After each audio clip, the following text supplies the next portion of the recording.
Thinning hair is the pits. Nobody wants to see that.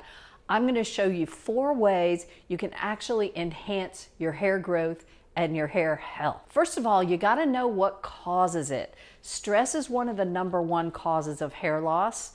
You can also get it when your thyroid function is not great, and you can see some of my earlier videos on thyroid health and what you need to ask your doctor for. A lot of people experience hair loss when they get older and their hormones begin to change. But regardless of the cause of your hair thinning and hair loss, here are 4 ways that you can make a positive impact. #1 is massage. And it's so interesting. This was a study that came out of Japan, and for 24 weeks, this was a study with men. For 24 weeks, these Japanese men did massage on their scalp while they were showering. Now, you have to do it for 2 to 4 minutes. And not only are you massaging your scalp, but you're moving the skin on your head. So you massage, move it around. There's all kinds of fascia connections and so forth, and you're going to stimulate the circulation. And what the study found that was so fascinating to me is that it affected 5,000 different genes that were associated with your hair follicles.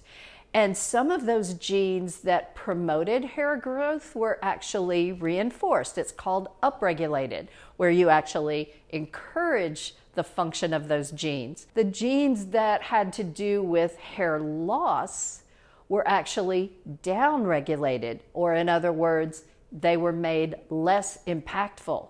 Now, 24 weeks, that's 6 months, but it feels good. Extend your shower a couple of minutes and enjoy it, and that'll be great.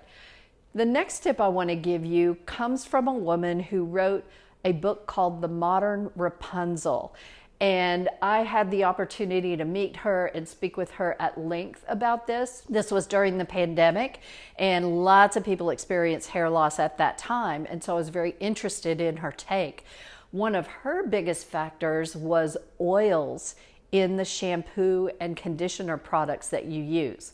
So if you have oil, read the labels, and even healthy oils like sesame oil or something else can clog up the pores and the hair follicles, and it makes it harder for your body to grow good hair. So be sure your shampoo products, your conditioner products do not contain oil. Now, you do want to use some oil, but you use that on your hair. Argan oil is one of the best, and you can put a few drops of argan oil on your hand, rub it around, and then just smooth it over your hair without rubbing it into your scalp. The next thing you can do is also in the shower, and that is to stimulate circulation with alternating hot and cold water.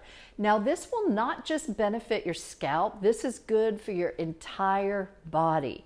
When you ask your body to adapt to a change, you're building the strength of your health. The flexibility of adaptation is the most important measure of not just longevity, not just lifespan, but health span.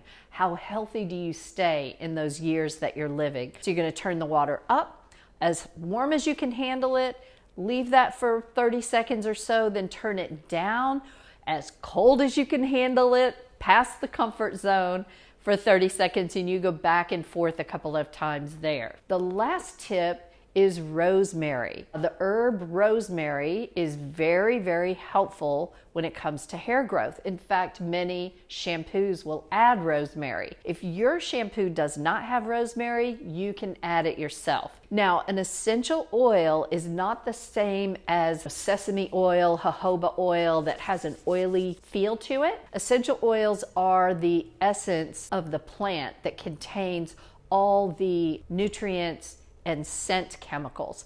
So you put a couple of drops of rosemary oil in your shampoo. That will also assist you with your hair growth. So the more of these you can do, the better, but minimally do the massage technique and just watch your hair grow thicker and more lustrous.